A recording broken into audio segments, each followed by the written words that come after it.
Eu falava para a Tati assim, né? Para a Tati, para os amigos, hoje eu tenho 40 anos de idade, digo que cheguei quase na metade da vida, né? Se a gente se basear aí, é porque para cima dos 80 a gente começa, né, a saber, né, ter a consciência que a cada dia mais a gente está próximo da nossa partida. Porém, isso não é mais um parâmetro, porque, como a Tati colocou, há 6 meses atrás, 6 meses? Quantos meses? 6 meses atrás, nós perdemos o nosso vô da casa, o pai da Tati, meu sogrão, com 60 anos de idade, uma pessoa cheia de vida. Então, acho que a gente não pode fazer mais parâmetro para nada, a gente não pode mais acreditar que a vida só se acaba com 60, 70, 80 anos, e também achar que, porque nós somos jovens, nós temos todo o vigor que nós vamos viver eternamente. Não. Nós temos que viver cada dia como se fosse o último. E assim, vivendo cada dia como se fosse o último, a gente não perde tempo, brigando à toa, não perdoando as pessoas, não vivendo como tem que ser vivido. Falava com a Tati essa semana. Não sei se vocês conhecem o Manuel Batista, da paróquia, né? Do movimento. Ele e a Duda, a filha dele, postou uma música por esses dias que fala sobre paz, né? E aquela música, falei para a Tati que a Duda me evangelizou de um jeito, de uma forma tão incrível. Porque essa pandemia, gente, ela tem nos afastado, cara. Ela tem nos afastado. Ela tem nos afastado da comunidade, muitas vezes. Ela tem nos afastado dos amigos. Quanto tempo nós não marca alguma coisa para estar junto? Essa pandemia tem até nos afastado de muitas pessoas da nossa família. Muitas pessoas. A gente não está indo visitar, e a gente começa a esfriar algumas coisas. E eu falava para a Tati, Tati, como que a gente precisa realmente parar e pensar e ver no que a gente está fazendo para a gente não perder tempo à toa. E eu me lembro, há mais ou menos 21 anos atrás, aonde quando eu conheci a Tati, quando tudo, né, começou, eu vim de uma família aonde meus pais se separaram cedo. Meu pai ele era alcoólatra, uma pessoa sensacional, trabalhadora pra caramba, nunca nos deixou faltar nada, mas infelizmente o meu pai sofria com a bebida. E eu via o meu pai agredindo muitas vezes minha mãe, é, ao mesmo tempo que ele era um mega pai, quando bebia, se transformava, e aquilo dali me deixava assim, num pico de estresse, e acreditando, eu falava para mim mesmo, rapaz, eu preciso e eu quero construir uma família para fazer tudo diferente. Então, eu com os meus ali 14, 15, 16 anos de idade, onde muitos jovens têm alguns tipos de sonho, meu maior sonho sempre foi, eu falo para as pessoas, que sempre foi ter uma família, né? Quando eu falo família, é ter uma esposa como eu tenho, ter filhos como eu tenho, viver bem com eles, ser um bom pai, ser um bom marido, ser um bom amigo, ser uma pessoa assim. E eu conheci essa digníssima aqui, né, essa morena linda que está aqui do meu lado, há quantos anos atrás? Vamos ver se você sabe. De casado ou de tudo? Você quer saber? De tudo! De tudo? Que agora eu tô esquecida. tá esquecida. Aí, acertou! 15 anos, você viu? Essa é uma técnica para a gente nunca ter problema com a mulher. Entendeu? Você não lembra, mas você joga para ela e você resolve.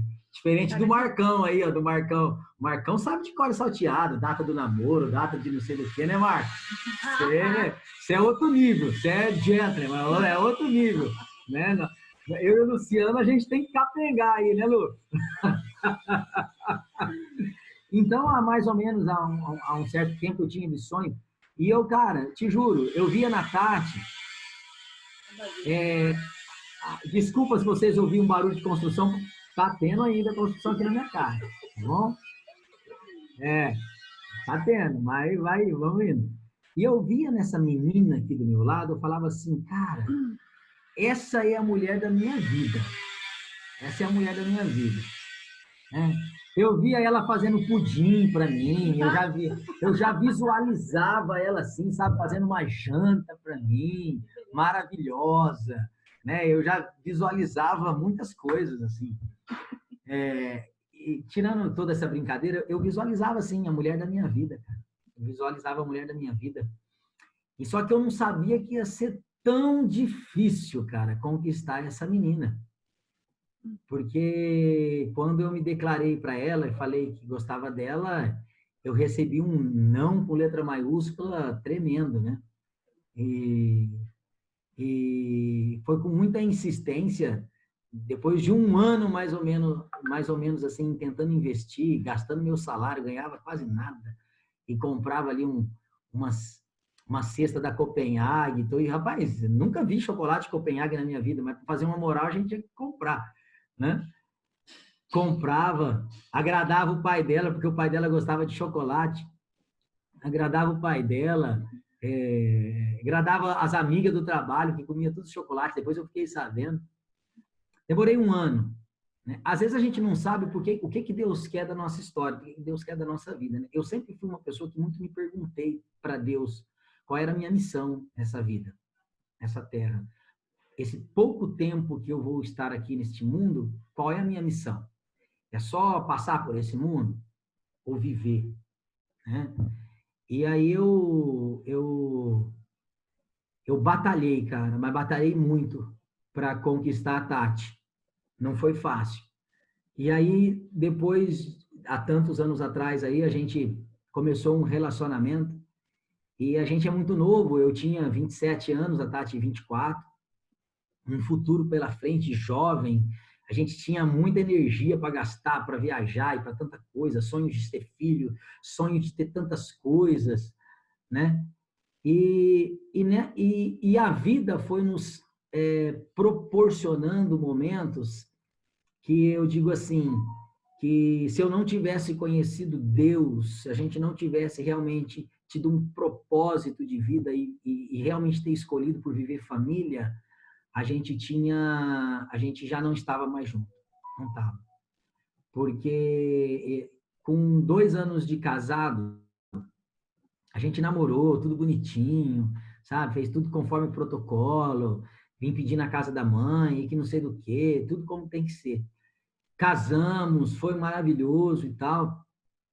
2 anos de casado, a Tati descobre uma doença, artrite reumatoide. Só que a gente não sabia o que era, né? Porque Na época não era comum. a gente, a gente ia dormir, a Tati começou a ter muitas dores. Aí eu ia dormir com ela, se relasse nela, já tinha muita dor. Eu comecei a ficar muito incomodado, porque coitada não conseguia mais. A mão dela começou a doer demais, cotovelo começou a doer, perna começou a doer. A Tati chegou a 2 anos de casado, ela travou numa cama. E, e o que se passa na cabeça de um casal jovem? Pô, meu, eu tenho tudo pela frente, eu quero ter relacionamento, eu quero ter a minha vida, né, afetiva com ela normal, e não estava acontecendo essas coisas, porque algumas coisas não foi conforme planejou, ninguém falou para mim que essas coisas iam acontecer, né? Então, mas eu acredito que foi muito difícil, né, amor, isso para você, né? Não, com certeza, né? Não foi nada fácil descobrir e conviver com tudo isso. Principalmente, não só para ele, mas para mim, no sentido de ser um peso, né? Nós viemos de famílias diferentes, completamente opostas. A dele, como ele já colocou, né, tinha todo esse desajustes, entre aspas, que não é um desajuste, é a família dele, é o modo com que tudo foi conduzido na casa dele. E eu venho de uma família oposta, em todos os sentidos, criação, em todos, né? Meus pais estavam juntos, eu sou a única filha deles, né? E então era o bibelô da casa e muitos sonhos, muitos projetos, estudei a vida toda, tinha me formado, tinha muitos planos profissionais e de repente eu me vejo travada. Diagnóstico na época, como artrite reumatoide, não era muito comum na idade, a juvenil que eles falavam. E aqui não tinha muitos casos, a doutora até ficou meio assim comigo na época, me mandou para fora, enfim. E foi muito difícil conviver, eu tive que aceitar muitas mudanças na vida. E assim, o diagnóstico inicial foi: ela não anda mais, né? Ela não vai mais recuperar certos movimentos. A dificuldade disso é muito grande, há uma doença autoimune e, infelizmente, a tendência é só piorar, não é melhorar, né? Não tem cura. Então, não tem o que fazer, vocês vão ter que aprender a conviver e se adaptar com isso.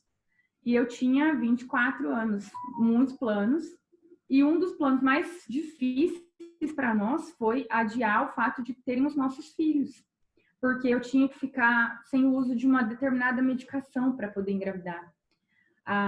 Tomando a medicação causaria má formação no feto e eu não jamais conseguiria levar a gestação, ou os bebês teriam problemas.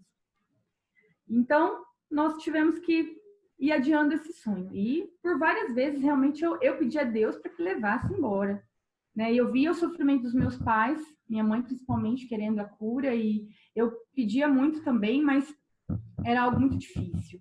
Né? E principalmente quando a dor física vem, a fé estremece um pouco, porque você não vê muitas saídas humanamente. Né? Por isso que eu falo, e falei no começo, da importância de sermos família num todo. Porque a oração dos amigos, a oração das pessoas queridas foi o que me manteve em pé. A oração do Fernando, dos meus pais, mas a oração de um todo. Que eu tenho certeza hoje, olhando, né, com a minha ótica de fora para a minha história, que foi o que me manteve em pé e me fez chegar até aqui. Então, eu sou grata demais a toda uma comunidade, a todo um povo de Deus que não cansou de rezar por mim. E essa oração me motivou a ficar em pé. E eu lembro que em uma das vezes que eu escutei a doutora conversando com a minha mãe, eu ainda disse, né? Ele falou, olha, é muito difícil, ele usou o termo ainda que eu nunca esqueço, é uma desgraceira isso. Ela não tem melhora, não vai ter muita melhora, não tem chances, muitas, né? É rezar e pedir para Deus. E naquele momento eu olhei assim para o céu e falei assim, é ele que pensa. Eu vou voltar aqui e vou voltar andando. Eu vou sair dessa, eu tenho que sair dessa. E eu fui entregando a Deus e pedindo para que Deus me ajudasse nisso. E com o passar de muitos altos e baixos, foram 8 anos. 8 anos, tentava me livrar das medicações, eu tinha melhoras, eu voltei a andar, né? Eu saí da cama, voltei a andar, voltei a fazer algumas atividades, chegando na vida normal, eu tinha outra crise e voltava para a cama. Então, oscilava muito. E eu nunca conseguia ficar livre das medicações. Teve até uma vez que eu comecei a fazer um tratamento para tentar engravidar com rapidez, não que eu tinha dificuldade, mas com rapidez para poder ficar sem medicação. E quando eu estava na metade, eu tive outra crise reumática e volto para a cama. E todo aquele sonho da maternidade, de constituir a nossa família, ia se esgotando. Né? E foram 8 anos. Né? E nesses 8 anos, nós tivemos uma experiência de oração. Eu já estava, assim, no meu limite, de verdade. Eu tinha, ao mesmo tempo, dó, assim, a palavra seria bem essa, do Fernando, que tinha que ficar ali, oscilando comigo e maior parte do tempo dele me dando banho, me ajudando a trocar, me limpar, porque eu não conseguia fazer. Eu era a filha dele, né? E dependia dele para tudo. E não conseguia ver muitas esperanças, né? E eu pedia mesmo para que Deus desse um jeito naquilo. Estava bem cansada já de lutar e aí ele me convidou para ir para um avivamento com ele em Campo Grande. E eu juro para vocês que eu fui amarrada mesmo, porque a minha vontade era de entrar num buraco e não sair. Uma pelo realmente esgotamento emocional e também pelo físico, porque a artrite reumatoide, ela dói demais as articulações.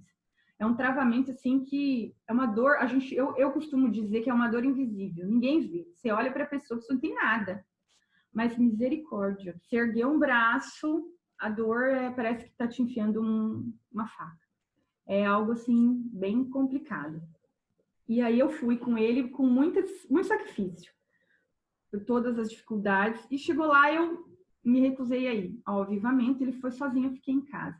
Mas de tanto ficar ali cozinhando, eu fiquei envergonhada. E à noite eu resolvi ir no encerramento do avivamento. E aí ele ia conduzir com a irmã Zélia, que até então eu não conhecia. Eu só ouvi falar, mas eu não a conhecia, eu nunca tinha passado por nenhuma experiência com ela. E ele foi falar, Fernando, entra, que daqui a pouco eu entro, eu tô um pouquinho cansada e eu vou ficar por aqui. E a hora que eu entrei na igreja, tinha uma cruz bem grande, e eles todos lá na frente, já estava cheia a igreja, e eu olhei bem para a cruz. E eu só olhei bem, mirei bem nos olhos ali de Jesus e disse assim para ele, meu Deus, o que é que eu estou fazendo aqui. Sentei no último banco e me abaixei no máximo que eu pude para que ninguém pudesse me ver. Porque era uma mistura de cansaço, de dor, de não sei nem dizer o quê. E aí eles conduziram e eles começaram a cantar uma canção também que ficou gravada no nosso coração, que é uma canção que ela fala: eu entregarei as dores que guardei aos pés da tua cruz e confiarei. E nisso, aquela música foi me dando uma força e eu colocava aquilo, eu falava: meu Deus, então eu te entrego aqui, né? Eu preciso confiar mais, eu preciso acreditar que não é o fim, que tudo vai dar certo, né? Que essa é a minha história, esse é meu caminho e eu vou percorrer, nós vamos percorrer. E aí a irmã, na sua condução maravilhosa e ungida de Deus, né? Que eu costumo dizer que é a presença real de Maria na Terra é aquela mulher. E ela disse assim: olha, tem uma mulher que entrou aqui. Quando ela entrou, ela olhou para a cruz e ela disse assim para a cruz: Jesus, o que é que eu estou fazendo aqui? Então eu vou te responder o que você está fazendo aqui. Você veio aqui buscar os seus filhos e você vai levar. Assim mesmo, eu olhei para cima e falei: será que ela está falando comigo? E às vezes, mesmo Deus te dando todo o presente, você ainda duvida. E ela falou: é você mesmo, pode vir aqui na frente. Vem aqui que nós vamos rezar por você e por todas as demais pessoas que não conseguem engravidar, que têm problemas e têm dificuldades. E nós fomos, eu fui com muita vergonha, e aí cheguei lá, fizemos as orações e ela me deu a novena da gestação de Nossa Senhora, que dura 9 meses. E nós viemos rezar em casa, eu e o Fer, e no 3º mês da gestação de Nossa Senhora, eu descobri a minha gestação. E o áudio tá aberto. E aí, então, eu descobri a gestação e eu fiquei assim espantada, porque eu não esperava, já durante 8 anos fazendo exame de tudo. E eu liguei, na verdade, para o doutor para pedir para ele um remédio para eu ir trabalhar, que eu ia viajar para São Paulo. Né? Na época eu era funcionária do SESI, São Paulo, e eu ia ter que fazer um trabalho lá. E aí eu precisava de um remédio, porque minha menstruação estava atrasada, e eu não queria ter contratempos femininos lá. Então, eu queria adiantar as coisas e o Dr. Wilson estava viajando. E a secretária dele falou: não posso te passar esse remédio se você não fizer teste de gravidez. Eu falei: você tá doida, Rosa? Eu não vou fazer teste de gravidez. Todo mês esse saco, eu passo toda a vergonha do mundo. O pessoal do Marlene Spears já sabe na minha cara, eles já estão cansados de me ver, já foram tantos exames, eu não vou fazer. Eu falei: tá, acho que eu não posso te dar o remédio, o doutor não tá aqui. Aí eu falei: quer saber? Então eu vou lá agora e faço. E fui, fiz. 3 horas da tarde ela me ligou, me parabenizando pela gestação, que eu quase caí da cadeira no meu serviço. 3 horas eu não sabia se eu ligava para o Fernando, se eu sentava, vieram a minha amiga socorrer. E aí ela disse assim: olha, tem mais, você não pode viajar. Eu não vou te dar o remédio, você não pode viajar, porque a sua taxa hormonal é muito alta, você deve estar de uns 3, 4 meses. E você não pode sair. Eu falei: que 3, 4 meses? Eu faço exame todo mês, não tem como eu ter... eu não sei o que aconteceu, só o doutor. Missão, né? Eu ia para Campo Grande. E ele ia voltar para Campo Grande. Eu ia voltar para Campo Grande, porque nesse final de semana que ela fez o teste, que ela ia viajar, mas ela não tinha falado nada para mim que tinha feito o teste, que poderia estar grávida, nada. Eu tinha outra missão lá no Mato Grosso, e aí foi uma galera, nós fomos passar um curso lá se eu não me engano, foi Jesus nos 4 Evangelhos, alguma coisa assim. Tanto é que na hora que eu tô saindo, acho que era na sexta ou no sábado, alguma coisa assim. Aí na hora que eu tava saindo, tinha uma caixinha em cima da mesa me desejando parabéns, com um sapatinho, né, assim. E aquilo eu fiquei numa alegria tremenda, porque realmente para nós era algo impossível, porque nós ouvimos dos médicos que a Tati não poderia ter filhos, né? Que se fosse para ela ter filhos, era só realmente um milagre de Deus, porque os folículos dela chegavam num tamanho, não desenvolvia, e a medicação da artrite não podia de jeito algum, né? Talvez só com tratamento, e olha lá. E alguns médicos até me questionavam, falavam assim: mas você tem certeza que você quer tentar mesmo?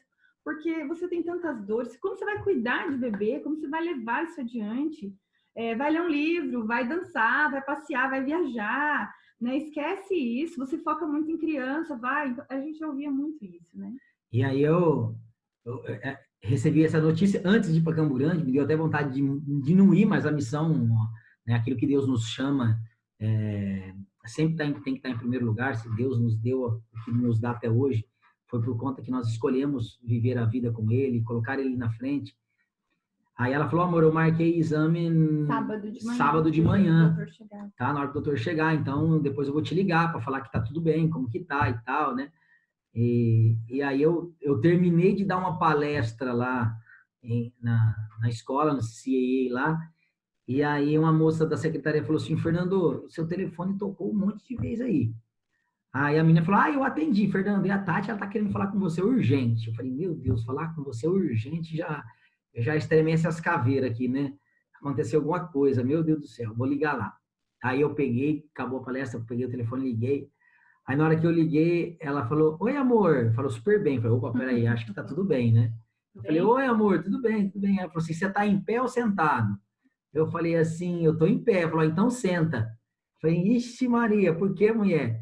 Ela falou assim, parabéns, você vai ser pai de 3 crianças. Eu falei, minha mãe do céu, 3 crianças.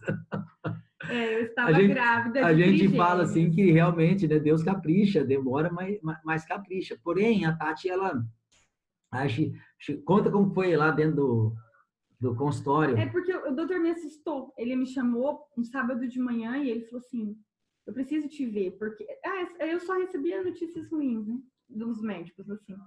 Ele falou, olha, porque às vezes sua gestação tá nas trompas ou não tá adequada e a gente tem que tirar o bebê. Então, não cria muita expectativa, Tatiana, porque é difícil mesmo, seu caso não é muito fácil, mas a gente vai tentar. Então, eu fui assim, já esperando aqui, com toda a esperança do mundo, né? Mas muito confiante no que eu tinha vivido lá em Campo Grande com a irmã Zélia, a experiência realmente divina de Deus nas nossas vidas. E aí ele começou e falou, nossa, Tati, parabéns, olha que bonitinho, a gente não entende muito, né, as coisas dos médicos. Aí a bolinha lá, e olha que lindo, o bebezinho tá no lugar, parabéns, deu certo, vai dar certo, vamos acreditar que dá tudo certo, vai dar tudo certo. E aí ele não parava de mexer, aí ele falou, Tati, e se tivesse mais um, você fica com ele, você me dá, ainda ele brincou, minha mãe estava comigo, você dá para vovó? Eu dou para vovó, brincando. Ele falou, então você pode dar, que tem mais um aqui. E ele não parava de mexer, ele falou, mas e se tiver mais um? Você dá para quem? Eu falei, não dou para ninguém, é meu. Aí ele falou, então pode rezar, que tem mais um, são 3. Só que o terceiro tá um pouco fraquinho, mas ele tá aqui e nós vamos fazer de tudo para segurar os 3 bebês com você. E aí foi aquela choradeira, minha mãe só louvava Deus de joelho e um tropé, e o Fer depois quase uma semana pensando como ele ia pôr berço na casa, quebrar as paredes e sustentar toda essa galera, né? Aí falei, meu Deus, realmente quando Deus, ele realmente tem um plano para nós, a gente não entende nada mesmo, é tudo muito estranho, muito oculto, a gente duvida, a gente reclama, a gente murmura, porque a gente não tem ideia do resultado final, né? E ele realmente capricha na história de cada um, na vida de cada um. E, infelizmente, nós perdemos uma Maria, mas as outras 2 estão aqui, com a graça de Deus. A gente fala que perdeu uma Maria porque nossas filhas falam que era uma menina e botou até nome na criança. Então, a gente tem elas lembram que era uma menina, elas lembram da cor do cabelo, lembram de tudo dentro da barriga. Era uma festa às 3. Então, elas falam e a gente assina embaixo que nós temos 3 meninas. Se elas estavam lá, elas sabem, né? A vida ali, a gente realmente descobriu muita coisa bacana. Mesmo diante de todo sofrimento, a gente fala como vale a pena, né, a gente encarar e realmente colocar em prática muitas coisas. Mas, assim, a Tati teve uma gestação acho que com 7 meses ali, as crianças já estavam querendo nascer, né? Foi tranquila, mas ao mesmo tempo teve os riscos, né? E nasceram prematuras. As meninas ficaram ali quase 40, quase 50 dias numa incubadora dentro do Hospital Yamada. A Maria Fernanda e a Maria Clara nasceram muito pequenininhas. A Maria Clara nasceu com 1,2 kg, a Maria Fernanda com 900, 800 gramas. A Maria Fernanda era um tipo de gente. Então, E eu me lembro como se fosse hoje, eu acompanhei o parto, e a Maria Clara, na hora que nasceu, deu aquele grito, né, celebrando a vida, e a Maria Fernanda calada. Falei, meu Deus, o que aconteceu? E nesse tempo de incubadora foi um teste de cardíaco para mim, porque porque todo dia que eu chegava naquela incubadora era uma notícia nova, né? A Maria Fernanda sofreu demais na incubadora, demais. Pegou infecção, teve dias que os médicos falavam que, Fernando, olha, reza, porque a Maria Fernanda, ela tá fraquinha, aconteceu isso, aconteceu assado, né? E a gente ali entregando, eu me lembro, eu falo assim para as pessoas, que naquela incubadora eu aprendi muito a importância de um pai para um filho, e de um filho para um pai, porque foram mais ou menos 50 dias. Eu não falhei um dia. Todos os dias, 7 horas da manhã, eu estava naquela incubadora para cantar para minha filha naquelas incubadoras, porque eu lembro que a doutora Ana Lúcia Parisi, que hoje não está mais aqui, o Marco deve conhecer ela,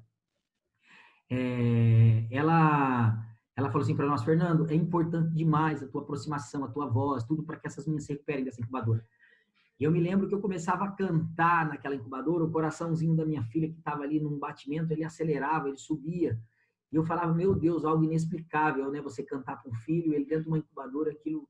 Ela segurava o dedinho, lembra? E ela segurava, eu tenho até uma foto, ela segurando meu dedinho.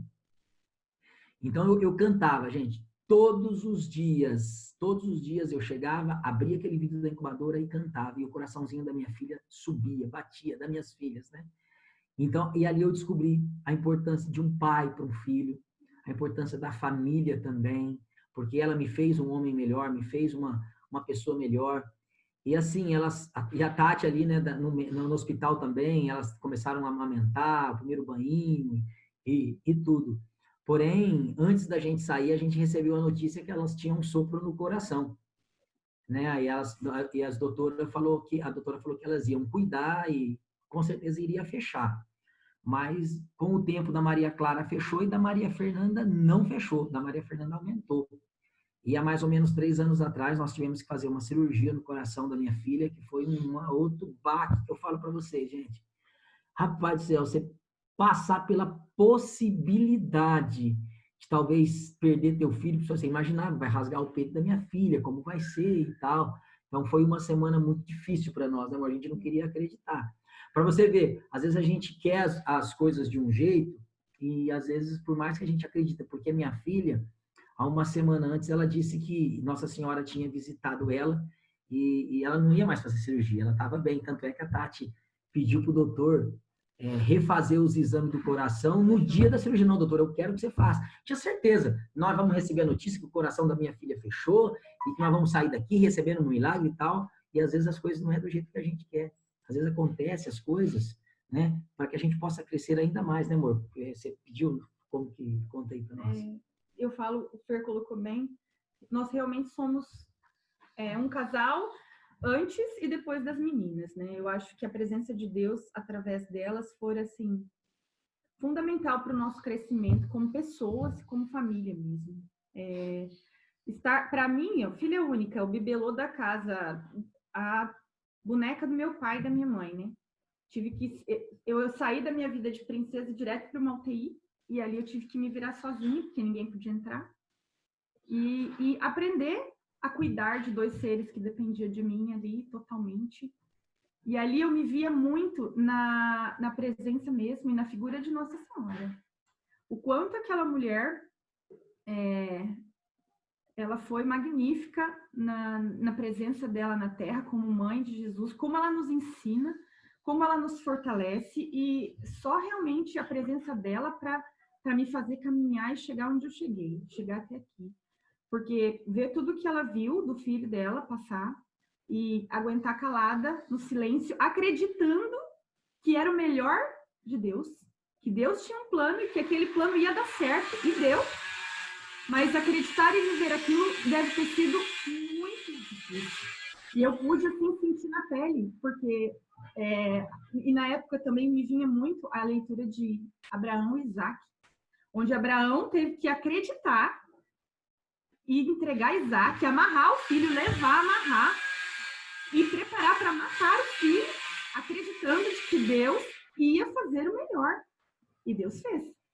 Mas eu fico pensando para fazer tudo aquilo. E eu me via naquela situação. Eu falava, meu Deus, como que eu vou levar minha filha até lá, correndo todos esses riscos de perder ela nessa cirurgia de novo, com quase 3 aninhos de idade.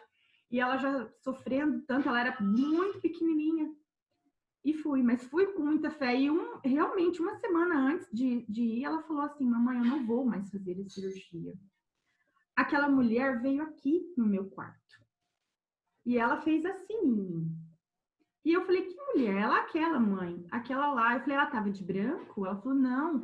Ela estava de azul e vermelho. Eu falei, ah, meu Deus. Eu falei, ah, filha, é? E eu sou devota de Nossa Senhora das Graças. Na minha casa era tudo azul e branco. As imagens, né? E Nossa Senhora Aparecida, que também é azul e é negra. Então, e ela não falava dessas características que tinha na minha casa. Mas eu acreditei tanto naquilo, fiz fazer todos os exames. O doutor me achou doido. Eu falei, doutor, eu vou fazer todos os exames de novo. Ela não tem nada. Ele, Tatiana, do jeito que estava, impossível fechar, abriu mais, blá, blá, blá. Fizemos. E realmente tinha aberto mais. Ia fazer o procedimento. E aí, a hora que preparou ela tudo, fiquei lá sozinho, o Fer também não podia entrar lá em São José do Rio Preto. O hospital é muito rigoroso, muito. Não pode nem entrar com o celular, você não pode entrar com nada, só a roupa do corpo e a criança. Tem nada, não pode. É uma roupa que você se paramenta toda lá e não sai mais. Só entrava a visita do pai de vez em quando. E aí, aquela coisa, aquela tensão, ele chegou com toda a equipe médica, parecia um monte, assim, eu falo que meus anjão. Eles entraram assim, ficaram todos na minha frente para explicar o que ia acontecer. Aí ele vira e fala, despeça-se dela, que agora a gente entra. E se Deus quiser, tudo dá certo, daqui a pouco a gente sai. E eu olhei para ela já, com os olhos. Eu falei, filha, vai com Deus. E ela foi já sendo sedada, ela só virou e falou assim, mamãe. E sorriu, e fechou os olhos. Aí, ali, o meu mundo, o meu buraco abriu e eu caí no pranto. E eles levaram, fecharam a porta do centro cirúrgico e seja o que Deus quiser. É nessas horas que a gente, como todos nós vivemos, talvez vocês estejam vivendo também, momentos que algumas situações dependem da gente, outras não dependem da gente, entendeu? Outras dependem somente da nossa oração, porque nós estamos, muitas situações, dependendo dos outros. O doutor Marcos mesmo hoje, quantas pessoas talvez não foi no consultório do doutor hoje precisando dele? Esperança. Né, Marco? Na esperança de ser atendido, na esperança de receber, porque eles não podem fazer isso para eles. Tem algumas coisas que a gente depende das pessoas, depende de confiar em pessoas que a gente não conhece. Foi o que a Tati falou, a gente chegou na porta do centro cirúrgico, aquela porta enorme. Na hora que ela entrou, nós ficamos 4 horas assim, com as mãos atadas. E tem situações, hoje o Evangelho do Dia fala da fé. O Evangelho do Dia hoje fala sobre a tempestade, né? Se eu não me engano, é a tempestade que nós precisamos confiar. Quais são as tempestades que nós estamos vivendo? E é nas tempestades que nós temos que saber quem está no nosso barco, quem está conduzindo o nosso barco, quem está na nossa direção. E depois dessas 4 horas, né, a gente recebeu a notícia que a cirurgia foi um sucesso. Um sucesso. Né? Ver o seu filho, uma criança de 3 aninhos de idade, com o peito rasgado daqui até lá embaixo. Gente, isso é de cortar o coração. Não é fácil. Quando ela chegou, para mim, a sensação assim... E por isso que eu falo que foi a maior experiência da minha vida. Eu sou outra pessoa depois disso, em todos os sentidos.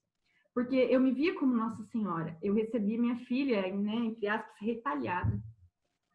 Era corte aqui, corte aqui, corte aqui. Ela tinha um corte embaixo da axila, aqui na cabecinha, porque os médicos têm... Ela era muito pequena, vocês não têm noção do tamanho que ela era. Acho que para passar alguma coisa ali naquela veia, pegar a veia dela, eu não sei como os médicos deram conta de tão titica que ela era. E eu tinha a sensação, só que a minha diferença é que eu recebi ela com vida, e Nossa Senhora não teve o privilégio de receber Jesus com vida. Ela recebeu ele retalhado, mas morto. E eu recebi a minha filha ainda com uma chance única de viver com ela e bem. E o que eu falo que é mais lindo, assim, dessa história foi o quê? Quando ela chegou e ela acordou, ela tinha muita sede, ela estava muito pálida, e muito mais magra do que ela entrou. Não sei, acho que é da cirurgia, perde sangue, não sei como funciona muito. E ela falou assim, mamãe, a mulher estava lá. Eu, é? Ela fica fazendo carinho em você. E o homem de branco fica atrás, te olhando, sorrindo. Ela só tinha 3 anos. Ela não ia inventar algo em que ela não tivesse visto. Então, Nossa Senhora visitou a Maria. E Jesus também. E isso só se confirmou porque assim que ela saiu, ela via e ela falava assim no quarto, mãe, olha ela ali. E eu olhava para trás e falava, ai, que linda, filha. E não vendo nada. Se incomodava porque ela falava com uma pureza. E a gente queria ver também, né? Mas eu não via. E eu olhava e ela é linda. E eu não estava vendo nada, mas esperança de criança. E quando a gente chegou em casa, e eu achava assim, no começo, juro, ainda com toda a pouca fé que a gente tem, eu achava, meu Deus, o que a Maria tá falando, né? E quando a gente chegou em casa, eu tinha uma oração de Nossa Senhora Desatadora dos Nós, que eu recebi uma vez que eu e o Fer fomos no santuário lá, em cima do escritório. Quando ela abriu a gaveta, ela falou, aqui é ela. E a roupa é azul e vermelha. E depois disso, ela apelidou a imagem de Maria Loba, não também me perguntem por quê, e ela tem do lado da cama, ela tem almofada, ela tem tudo da Maria Loba, que é a amiga dela, e a Maria Loba tá lá no quarto com ela até hoje. Tanto é que ela quis fazer uma festa de aniversário, uma das festas de aniversário, foi a primeira festa de aniversário delas depois da cirurgia, hoje é dia de Maria, né? Elas não quiseram nada da Frozen, nada de outras, queriam de Nossa Senhora, e foi de Nossa Senhora. E assim, sabe, gente, tudo isso para dizer para vocês que as situações difíceis da vida, ela chega para qualquer um, seja quem está dentro da igreja, quem está fora, a chuva cai e é para molhar a todos. E isso, toda essa história veio fortalecer muito eu e a Tati, porque o tempo de gravidez da Tati, a Tati melhorou muito da artrite, quando ela ficou grávida e depois. E as meninas, toda essa dificuldade fez com que a Tatiana não parasse no meio do caminho, não desanimasse no meio do caminho, porque agora não era mais só para ela que ela tinha que lutar. Era para ela, por mim, pelas Marias. Mas não pensa que as situações pararam, porque a Tati piorou muito do joelho. Primeiro foi a mão. A mão da Tati entortou demais. Mostra a mão, amor, para eles, ó. Hoje tá bonita. Tá bonita. Mas a mão da Tati entortou demais. Tivemos que fazer uma cirurgia com o Dr. Galbiati em São José do Rio, Marília. E por último agora, a Tati não estava andando mais, não estava andando. Tanto é que nós recebemos um convite. Olha para você ver como que a gente tem que dizer os nossos sim para Deus e acreditar e confiar. Nós recebemos o convite para dar testemunho no ECC da paróquia. Né? O Eloy e a esposa foram lá, nos convidaram. E a Tati já estava ruim do joelho, mas não sabíamos que ia piorar tanto. Na semana da palestra, a gente já tinha procurado médico para tudo quanto é lado. Ninguém tinha data. Doutor Gabriel Chialheiro, outros doutores, tudo para estar aqui 20 em Marília, porque eu estava com muita dor, né? Eu estava com muita dor. E aí, eu até falei para ela, amor, vamos ligar para o Eloy, vamos cancelar, vamos passar para outra pessoa. Você não está andando.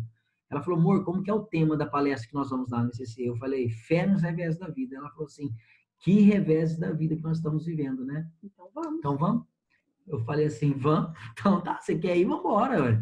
Tá? E fomos dar palestra. Na hora que nós chegou lá, o povo da organização falou assim, meninos, vocês estão... O que foi, Tatiana, e tal? Nossa, você consegue andar? Aquela preocupação com a gente, né? A Tatiana falou, não, tudo bem e tal.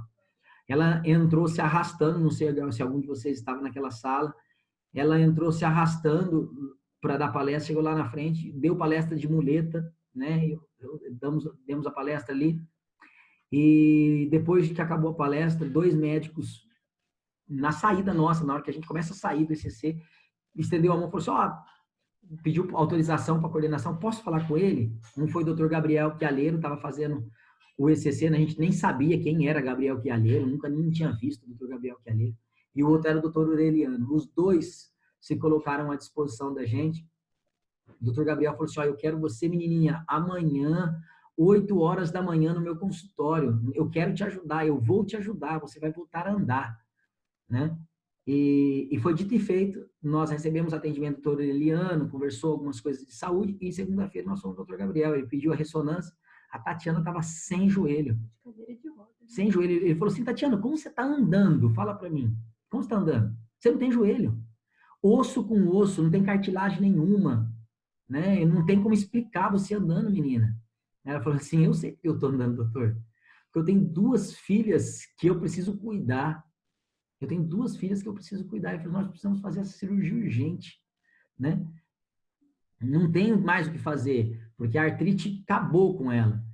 Aí ela recebeu que ia fazer a cirurgia, porém, nesse meio tempo de fazer a cirurgia, infelizmente, o meu sogro, né, trabalhando, ele era sacristão aqui no santuário, Nossa Senhora Aparecida, cara, super bem, fez exames de coração, tudo ótimo, saudável, um cara ativo, trabalhador, já foi coordenador de acampamento, ele, minha sogra, mais uma pessoa que está sempre disposto a tudo, do nada, gente, do nada.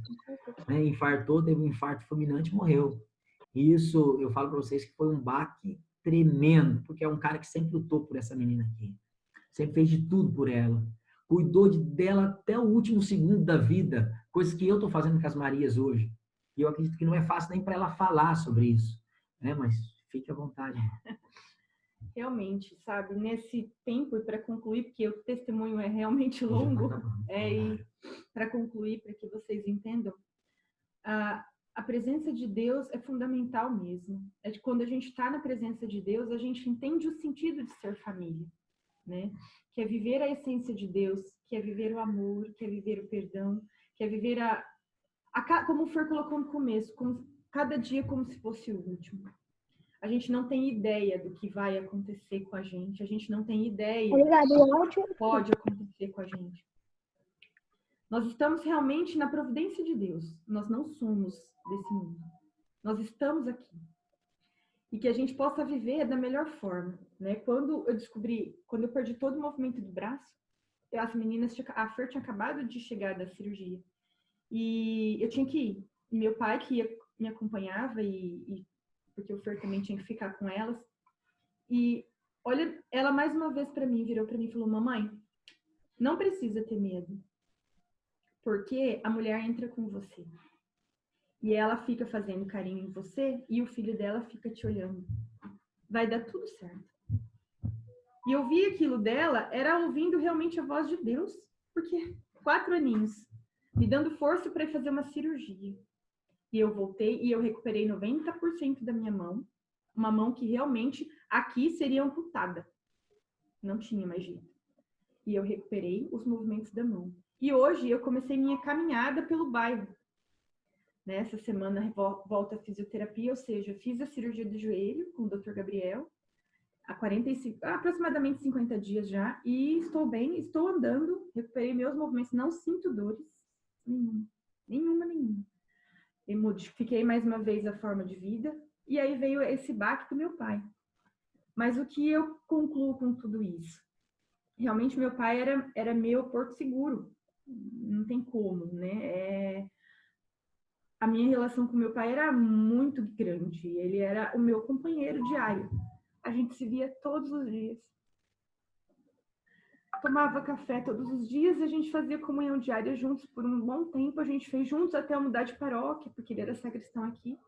E aí, então, ele assistia missas aqui e eu lá no Maristel.